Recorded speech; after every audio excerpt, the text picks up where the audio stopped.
Hermanos, ¿usamos los ojos de su mente hacia el pasado y hacia usted? ¿Convenimos que así sea? ¿Me dan permiso?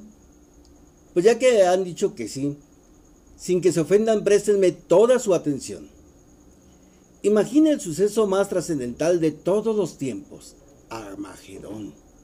Pero también imagínense a la humanidad en general que está adormecida en sentido espiritual. Y el peligro, tum, tum, tum, latente.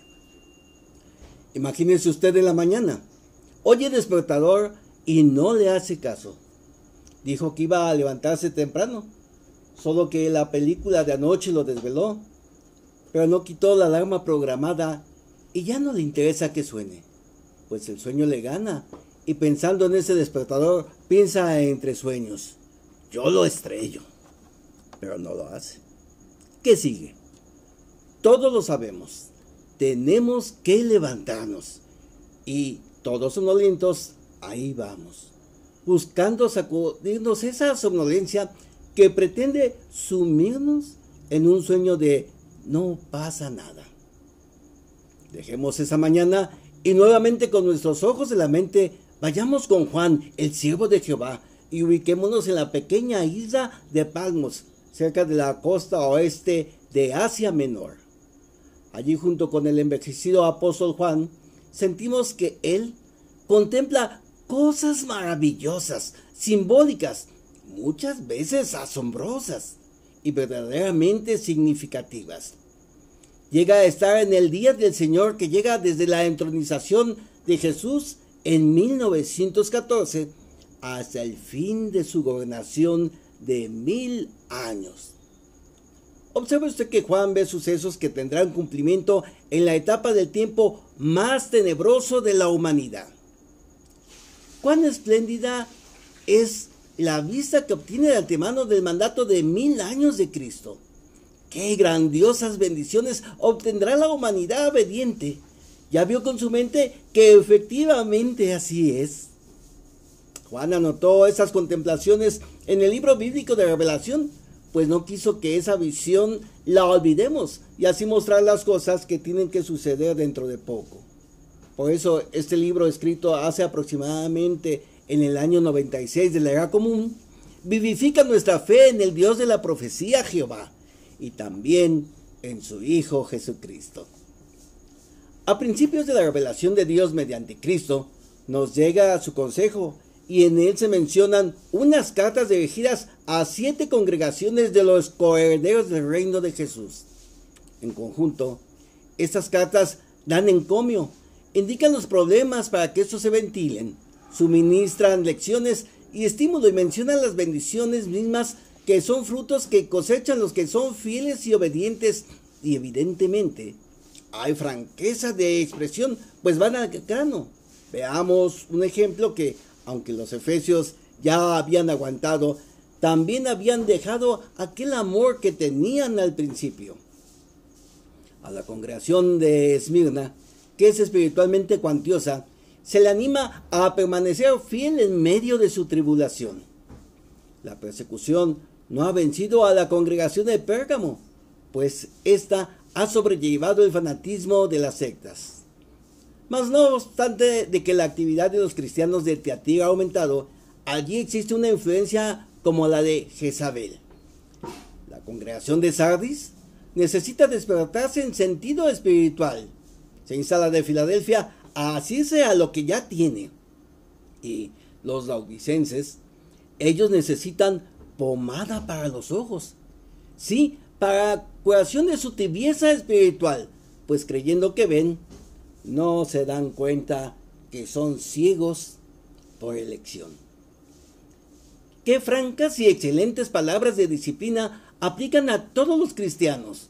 Por eso, siguiendo lo convenido, si en su mente ya se vio, honestamente conteste analizándose a usted mismo.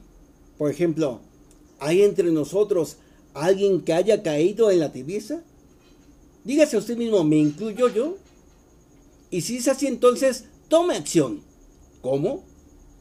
Si esa pregunta nos aplica, no sigamos durmiendo como los demás, porque esa elección es de cada uno de nosotros. Pero como venimos, con el permiso de ustedes, ver con los ojos de nuestra mente, ¿verdad? Pues así mismos no nos engañamos. Entonces, piense, ¿dónde está el amor que tenía al principio? ¿Sus tribulaciones vencen su fidelidad? ¿Y sus acciones cómo son? No hay dobles intenciones, ¿verdad? Espiritualmente, ¿cómo se siente? No está más dormido que despierto, ¿verdad? ¿Sí se siente usted caminando de la mano de Jehová o también es ciego por elección y camina entonces por su cuenta? Piense que caminando de la mano de Jehová es un apropiado gozo vivir disfrutando efectivamente de lo que vemos, y está en nuestras manos tomar una vida que verdaderamente sí es vida. ¿Alguna vez ha sentido al despertar después de una buena noche de descanso, sin el despertador por supuesto, la sensación de que está vigorizado, fortalecido y listo para una nueva actividad? ¿O se ha protegido alguna vez en el sueño como ayuda para vencer el dolor o la desilusión? ¿Y quién al enfrentarse ante un gran problema no ha pensado en atrasar su decisión pasando un poco más de tiempo en su cama y se queda analizando tal situación dormitando? Los actuales estudios científicos indican que posiblemente el sueño tiene que ver hasta con los procesos vinculados con la adquisición de nuevas enseñanzas. Definitivamente, el sueño es una dádiva de Jehová, el creador del hombre. La gran enciclopedia Larousse dice que el sueño se caracteriza en el hombre por la pérdida de la conciencia y la pérdida de la conexión con el mundo ajeno a nosotros, y también con el enlentecimiento de las principales funciones del organismo. Obviamente no siempre es deseable un enlentecimiento de funciones y la conexión con el mundo, aun cuando no somos del mundo. Por eso es una consecuencia del mal uso del sueño, disminuyendo nuestra conciencia. No sigamos durmiendo. Proverbios 20:13 advierte: no ames el sueño, para que no acabe siendo más pobre. Aunque con el ajetreo de la vida en el día a día, definitivamente necesitamos suficiente descanso para poder cumplir debidamente con nuestras obligaciones cristianas. Entonces, fíjese en lo que yo mencioné. Por un lado, no ames el sueño. Por el otro, definitivamente necesitamos suficiente descanso. ¿Me estoy contradiciendo? No hay contradicción. Debemos de concentrarnos en un punto de vista equilibrado acerca del sueño, ya que no debemos desplegar pereza por medio de amar el sueño hasta el punto de descuidar asuntos vitales. Jesús nos dio excelentes ejemplos.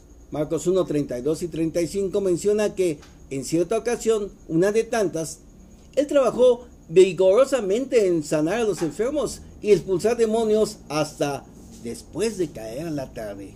Y al día siguiente, muy de mañana, mientras todavía estaba oscuro, ya se había levantado. En este caso, para poder estar a solas y orar con su Padre. Pero notemos el punto.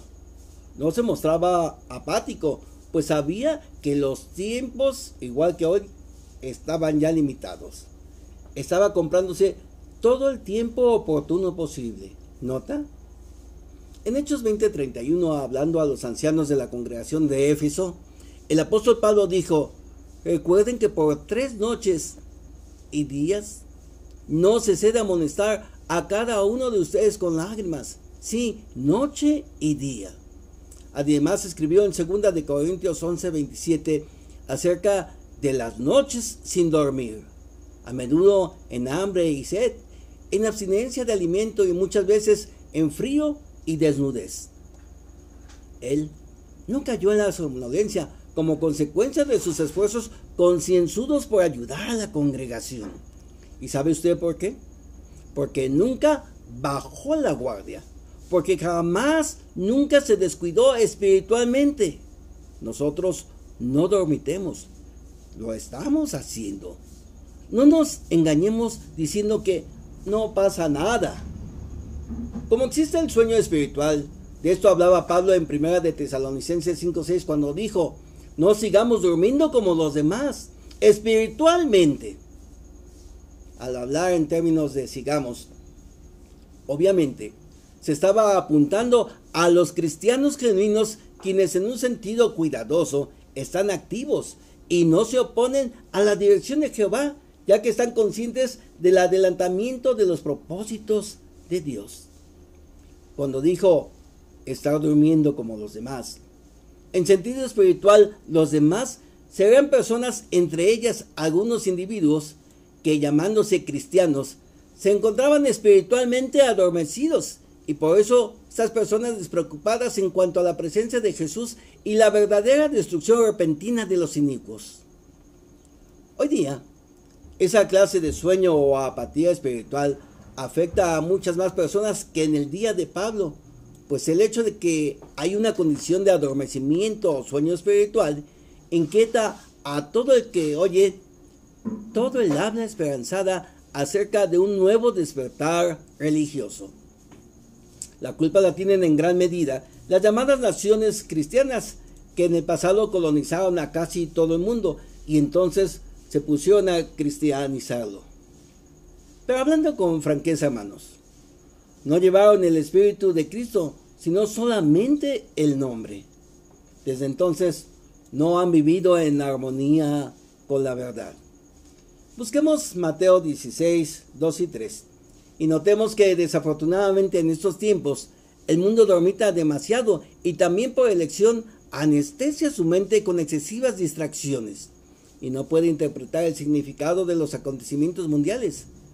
Esto es la palabra de Dios y dice así. En respuesta, Él les dijo: al anochecer ustedes acostumbran decir: habrá buen tiempo, porque el cielo está rojo encendido, y a la mañana: hoy habrá tiempo invernal y lluvioso, porque el cielo está rojo encendido, pero de aspecto sombrío. Saben interpretar la apariencia del cielo, pero las señales de los tiempos no las pueden interpretar. En Romanos 13, del 11 al 14, por favor búsquelo en sus escrituras, se nos hace hincapié a que no dormitemos, ya que como nosotros no somos parte del mundo, se nos exhorta a que despertemos del sueño y así nos mantengamos despiertos y vestidos de la luz.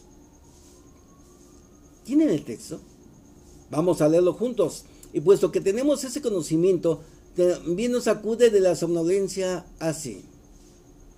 Hagan esto también, porque ustedes conocen el tiempo, que ya es hora de que despierten del sueño, porque ahora está más cerca nuestra salvación que cuando nos hicimos creyentes.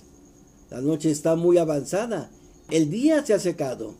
Por lo tanto, quitémonos las obras que pertenecen a la oscuridad y vistámonos con las armas de la luz. Y como de día andemos decentemente, no en diversión estrepitosa y borracheras, no en coito ilícito y conducta relajada, no en contienda y celos. Antes bien, vístanse del Señor Jesucristo y no estén haciendo planes con anticipación para los deseos de la carne. Desgraciadamente seguimos engañándonos, olvidando que cosechamos lo que sembramos, pero eso ya no puede seguir por más tiempo. Todos tenemos que enfrentarnos al despertador. No podemos quedarnos dormidos como lo está haciendo el mundo, fingiendo, insistiendo ante las excesivas distracciones que no pasa nada. Y lo estamos viendo. Pero el despertador está suene y suene y nos metemos todavía abajo de la almohada. Como no tenemos esa visión espiritual que se necesita, no vemos a plena luz del día que esa noche mencionada en Romanos 13:12 está muy avanzada y con ella viene la destrucción. Ese día traje pomada para los ojos. Sí, para la curación de la tibieza espiritual, pues nos hacemos ciegos por elección. Estoy hablando con franqueza y con el permiso que ustedes me dieron. En Mateo 24, 37 al 39, entendemos por qué algunos no están despiertos espiritualmente. Y es que la gente por lo general está absorta en los asuntos de la vida y el mundo que los rodea. Pero dejemos que sea la palabra de Dios escrita la que nos advierte nuevamente. Si ya lo tiene, vamos a buscar Mateo 24, 37 al 39, que dice así: porque así como eran los días de Noé, así será la presencia del Hijo del Hombre. Porque en aquellos días antes del diluvio estaban comiendo y bebiendo, los hombres casándose y las mujeres siendo dadas en matrimonio, hasta el día en que Noé entró en el arca. Y no hicieron caso hasta que vino el diluvio, y sabiendo las advertencias, como si hubieran querido probar a Dios, pensaron igual que hoy lo hace el mundo, diciendo: no pasa nada. Cuando ya hay un juicio sobre la humanidad y esa fue sopesada y encontrada culpable, entonces, ¿qué sigue? ¿Usted? Usted ya lo sabe. ¿Por qué Dios destruirá este sistema? Las personas que aman lo que es justo se preguntan si las condiciones pueden agravarse ante la humanidad que se ha envuelto tanto en la inmoralidad sexual, el delito, la violencia, el odio, la avidez y el uso de la sangre, aparte escudándose en las epidemias que están sucediendo hoy día.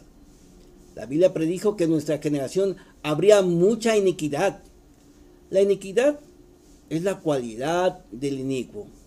La iniquidad es la maldad, la impiedad o la culpa, y su gravedad es tan grande que está por encima del pecado, y como tal es una ofensa contra Dios, fundada en el desconocimiento, desprecio y rechazo de las leyes de Jehová.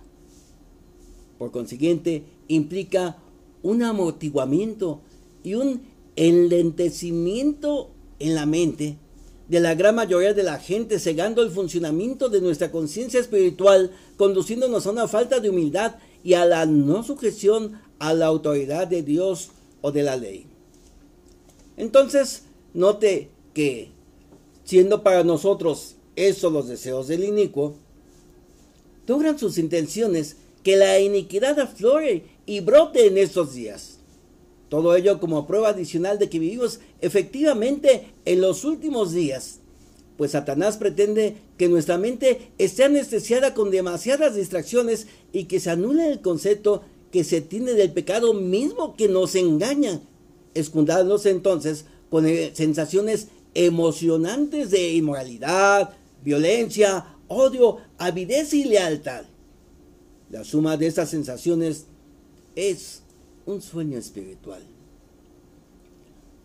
Hace más de 40 años, un hombre, el Papa Pío XII, dijo que el pecado de este siglo es la pérdida de todo sentido del pecado. De este modo, la generación actual menosprecia el entendimiento del pecado y la culpa, provocando un sentimiento en el cual han sepultado tanto el concepto de la palabra pecado junto con la idea misma. ¿Por qué? ¿Acaso ya nadie peca? Esto se debe a que muchas personas ya no pueden distinguir entre lo que está bien y lo que está mal. Esto es iniquidad, y adoptamos esas cualidades del inicuo, pues nos va entrampando poco a poco. Sabemos cómo eran los días de Noé. Todos hacían de su vida un modo aparentemente normal, como hoy día.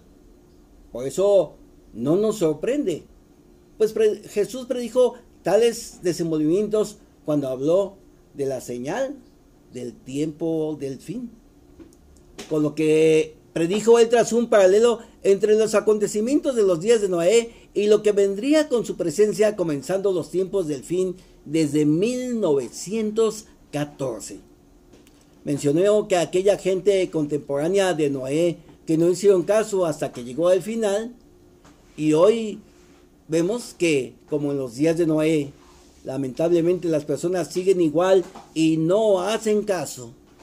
Están tan ocupadas con su vida e incrementando sus intereses egoístas que esquiva la advertencia de que las condiciones actuales cambian de modo significativo como las del pasado, y que hay una similitud y que coinciden exactamente con lo que Jesús dijo, que personificaría el tiempo del fin.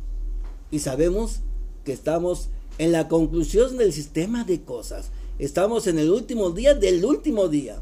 Cuando hablamos de ello, infinidad de personas se mofan del mensaje que llevamos.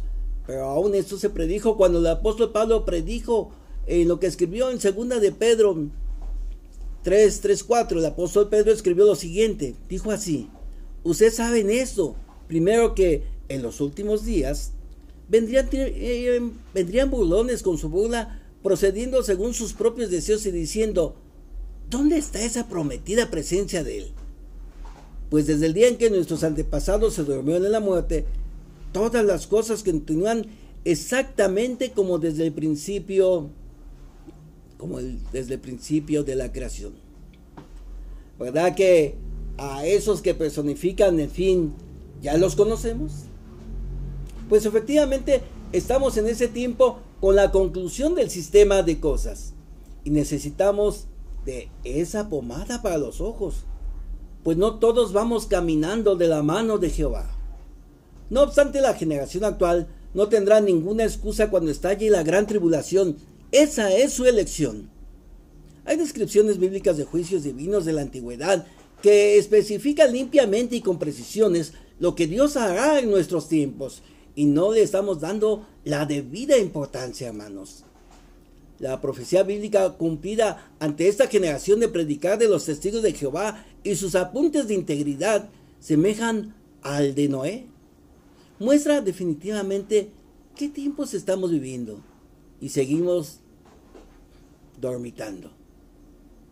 En 2 de Pedro 3:5-7, busquemos la cita. Pedro nos explica lo que les vendrá a los que no prestan atención a estos hechos. Al igual que Jesús, el apóstol hace alusión a lo que aconteció en los días de Noé y dice así, leamos juntos por favor. Conforme al deseo de ellos, este hecho se les escapa, que hubo cielos desde lo antiguo y una tierra mantenida compactamente fuera de agua y en medio de agua por la palabra de Dios. Y por aquellos medios del mundo de aquel tiempo sufrió destrucción cuando fue anegado en agua. Pero por la misma palabra, los cielos y la tierra que existen ahora están guardados para fuego y están en reserva para el día del juicio y de la destrucción de los hombres impíos. Mantenga allí su Biblia. Puesto que este inevitable juicio de Dios está muy próximo, no dejemos que los burlones nos engañen y nos intimiden. No tenemos que ser destruidos junto con ellos. No tenemos que ser destruidos. Pedro aconseja lo que dice la siguiente cita. Vamos a leerlo en 2 de Pedro 3:11-13. Y dice así: puesto que todas esas cosas hacían de ser disueltas, ¿qué clase de personas deben de ser ustedes en actos santos de conducta y hechos de devoción piadosa, esperando y teniendo muy presente la presencia de Jehová? Por lo cual, los cielos estando encendidos serán disueltos, y los elementos estando intensamente calientes se retirarán. Pero hay nuevos cielos y una nueva tierra que esperamos según la promesa, y en estos la justicia habrá de morar. Hoy nos enfrentamos a los mismos desafíos con que Noé y los suyos contendían, definiendo su sobrevivencia, y como familia son un excelente ejemplo de fe para nuestras propias familias. Así como Noé, los testigos de Jehová condenamos al mundo por la fe equivocada que demuestran y la apoyan con obras buenas. Pero uno pudiera preguntarse, para mantenerse despierto espiritualmente, ¿qué hay de mí? Si la gran tribulación llegara mañana, ¿juzgará Dios que merezco sobrevivir? Al igual que Noé, que resultó exento de falta entre sus contemporáneos, ¿tengo el aprecio del ser diferente del mundo? ¿O en ocasiones es difícil que se distinga la diferencia entre un mundano y yo? Por la manera como actúo, como hablo y como me visto. Si se pregunta, ¿Por qué los condenamos si como ellos también somos imperfectos?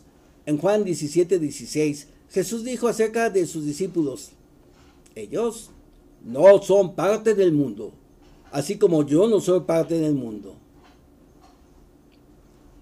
En 1 de Pedro 4:3-4, Pedro aconseja: basta el tiempo que ha pasado para que ustedes hayan obrado la voluntad de las naciones cuando procedían en hechos de conducta relajada, lujurias, excesos con vino, diversiones estrepitosas, partidas de beber e idolatrías ilegales. Porque no continúan andando con ellos en ese viaje al mismo bajo sumidero de disolución, puesto que ellos están perplejos y siguen hablando injuriosamente de ustedes. Puede que sus amigos mundanos hablen ofensivamente de usted hoy que anda con Dios y ya no convive con ellos. Pero como Noé, si usted en su mente no elige esa baja espiritual, puede condenarlos con la fe que tiene y con las buenas obras que lleve a cabo con modestia. Al examinar sus pensamientos y su conducta a la luz de las normas divinas, ¿cree que Dios aprueba lo que usted hace y todos los lugares a donde usted va? ¿Muestra en ocasiones alguna afinidad en el entretenimiento degradante que es tan popular hoy día? La palabra de Dios dice que debemos de pensar las cosas limpias, sanas y edificantes. Sopese lo siguiente: estudia usted con diligencia la palabra de Dios con el fin de entrenar sus facultades perceptivas para distinguir entre lo bueno y lo malo, entre lo blanco y lo negro, o cómo se justifica. Se opone a las malas compañías y aprecia el compañerismo de adoradores de Jehová en las reuniones cristianas y en otras ocasiones. Excelente, pues eso es mantenerse despierto espiritualmente. Aunque pocos escuchen, siga adelante anunciando la advertencia del fin de este mundo inicuo. Trabaje unidamente, como hace alusión Mateo 28, 19 y 20, junto con sus compañeros de creencia. Prepárese para efectuar la obra más importante de todos los tiempos, de hacer discípulos antes de que venga el fin. Al aplicar las mismas rectas normas y justas que aplicó en los días de Noé él mismo, Dios está determinado justo en este momento quiénes sobrevivirán y quiénes perecerán durante la gran tribulación, haciendo una separación, pero desea que todos se salven. Jesús asemejó la obra de separación actual a la separación que hace un pastor entre las ovejas y las cabras. Las personas cuya vida se desenvuelve junto a deseos e intereses egoístas, las cabras, no quieren que termine el viejo mundo y por eso no sobrevivirán. Pero las ovejas que evitan las sociedades del mundo y mantienen firme en Dios al seguir predicando el mensaje de Dios y dando la advertencia del juicio venidero de Jehová, disfrutarán del favor divino como sobreviviente. Pero cuidado, no podemos decir quiénes son cabras y quiénes no. Por lo pronto, mantenga limpia su vestidura espiritual, no permitiendo que se llene de lo que es sucio. En Mateo 24, 40 y 41, Jesús dijo: entonces, 2 hombres estarán en el campo, uno será llevado y el otro será abandonado. 2 mujeres estarán moliendo en el molino de mano, una será llevada y la otra abandonada. En profecías paralelas, Isaías 2, 2 y 3 y Micaías 4, 1 y 2, profetas de Dios describieron lo que sucederá durante los últimos días. Vieron de antemano lo que nosotros vemos cumpliéndose hoy día. A muchas personas de corazón honesto que salen del viejo mundo y suben a la montaña simbólica de la adoración verdadera. Estas extienden a otros la invitación de estas profecías: vengan y subamos a la montaña de Jehová, a la casa del Dios de Jacob, y Él nos instruirá acerca de sus caminos, y ciertamente andaremos en sus sendas. ¿Anda usted feliz con esa muchedumbre? Isaías y Micaías también mencionaron las bendiciones de que disfrutarán los que condenaran por su fe al mundo. Entre estos habrá auténtica paz y justicia. Tendrán la esperanza inquebrantable de tomar una herencia de Jehová y se sentarán cada uno debajo de su vid y debajo de su higuera, pues no se durmieron. Cada persona tiene que tomar una decisión firme, pues Miqueas muestra que hay que escoger una de dos formas de vida, al decir lo que se cita el versículo 5 del capítulo 4. Todos los pueblos, por su parte, andarán cada cual en el nombre de Dios, pero nosotros, por nuestra parte, andaremos en el nombre de Jehová nuestro Dios hasta tiempo indefinido, aún para siempre. ¿Cómo mantenerse despierto espiritualmente?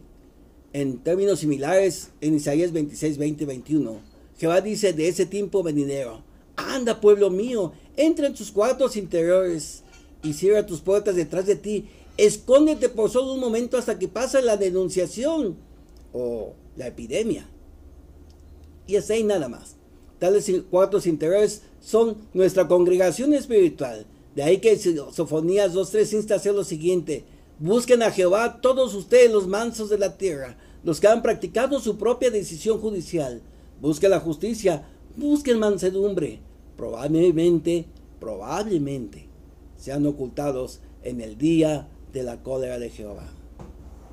Bueno, pues todo esto se les habló continuamente. Se les habló del desastre mundial, y el que continuaban centrando su vida en tales actividades de índole personal demostraba que vivían circunstancias egoístas y no escuchaban ni a Noé ni a Jehová, y no quisieron despertarse espiritualmente ante la advertencia que Noé estaba proclamando.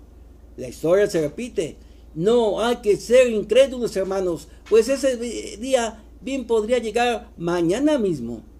Aprovechemos esta magnífica oportunidad de quedarnos despiertos usando un poco de tiempo del que aún queda para incitar a otros a la vigilancia espiritual, evitando quedarnos inmersos en el adormecimiento que provoca la iniquidad y nos enseña que la pérdida de todo sentido del pecado nos condiciona a la somnolencia espiritual, y que, al igual que los laodicenses, esa pomada para los ojos es la curación de nuestra mente anestesiada que nos venda los ojos cegándonos, y no queremos darnos cuenta que vamos caminando dormidos, pues elegimos lo fácil y eso nos extravía espiritualmente.